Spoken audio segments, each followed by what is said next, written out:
વિરામ બાદ ફરી આપ સૌનું સ્વાગત છે। સુરતના સચિન વિસ્તારમાં કેદીઓ ભરેલી પોલીસ બસને ગંભીર અકસ્માત નડ્યો છે। કોર્ટમાંથી લાજપોર જેલ જઈ રહેલી બસ ટ્રક સાથે અથડાતા ઘટના સ્થળે ભારે ચકચાર મચી ગઈ હતી। અકસ્માતમાં કેટલાક આરોપીઓને ઈજાઓ પહોંચી છે, જેમને તાત્કાલિક હોસ્પિટલ ખસેડવામાં આવ્યા છે। બસની અંદર 20થી વધુ કેદીઓ અને 30થી વધુ પોલીસ જવાનો હતા। ઘટના બાદ બીજી બસ બોલાવીને તમામ કેદીઓને સુરક્ષિત રીતે જેલ પહોંચાડવામાં આવ્યા હતા। હાલ અકસ્માત અંગે પોલીસે વધુ તપાસ હાથ ધરી છે। સુરતના સચિન વિસ્તારમાં એક મોટી ઘટના બની હતી, જ્યાં કેદીઓને કોર્ટમાંથી જેલમાં લઈ જઈ રહેલી પોલીસ બસને ગંભીર અકસ્માત નડ્યો હતો। કેદીઓ ભરેલી પોલીસ બસ ટ્રકમાં ઘૂસી ગઈ હતી। આ ઘટનામાં કેટલાક આરોપીઓની ઈજા પહોંચી છે, જેમને હોસ્પિટલ ખસેડવામાં આવ્યા છે। પ્રાપ્ત માહિતી અનુસાર આ અકસ્માત સચિન વિસ્તારમાં આવેલી એક ચેકપોસ્ટ નજીક થયો હતો। પોલીસ બસ આગળ જઈ રહેલા એક ટ્રક સાથે અથડાઈ હતી, જેના કારણે આ અકસ્માત સર્જાયો હતો। આ બસમાં પકડાયેલા આરોપીઓને કોર્ટમાંથી લાજપોર જેલમાં લઈ જવામાં આવી રહ્યા હતા। તે દરમિયાન અકસ્માત સર્જાયો હતો।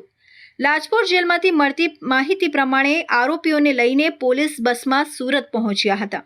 ત્યારબાદ ત્યાંથી પરત લાજપોર જેલ લઈ જઈ રહ્યા હતા। બસની અંદર 20થી વધુ કેદીઓ હતા અને 30થી વધુ જેલના પોલીસ જવાનો હતા।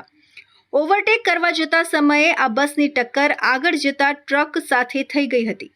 બસની અંદર રહેલા કેદીઓને ઈજાઓ પહોંચી હતી, જેના કારણે 108 એમ્બ્યુલન્સને પણ બોલાવી લેવામાં આવી હતી। ત્યારબાદ અન્ય પોલીસ બસને બોલાવીને તમામ કેદીઓ અને જવાનોને લાજપોર જેલ લઈ જવામાં આવ્યા હતા। પૂરા જે કેદીઓને ઈજા પહોંચી હતી તેમને લાજપોર જેલમાં ફરજ પર રહેતા તબિયત પાસે તેમની સારવાર કરાવી હતી। અકસ્માત બાદ ઈજાગ્રસ્ત થયેલા આરોપીઓને તાત્કાલિક એમ્બ્યુલન્સ બોલાવીને નજીકની હોસ્પિટલમાં સારવાર માટે ખસેડવામાં આવ્યા હતા। ઘટનાની જાણ થતાં જ સુરત હેડક્વાર્ટર પોલીસ દ્વારા તાત્કાલિક બીજી પોલીસ વાન મોકલવામાં આવી હતી, જેમાં બાકીના તમામ કેદીઓને સુરક્ષિત રીતે લાજપોર જેલ પહોંચાડવામાં આવ્યા હતા। પોલીસે આ ઘટનાની વધુ તપાસ હાથ ધરી છે। આ અકસ્માત ટ્રકના ડ્રાઈવરની બેદરકારીને કારણે થયો છે કે પછી કોઈ અન્ય કારણસર, તે અંગેની તપાસ ચાલી રહી છે। હાલમાં ઈજાગ્રસ્ત આરોપીઓની સ્થિતિ સ્થિર હોવાનું જાણવા મળ્યું છે।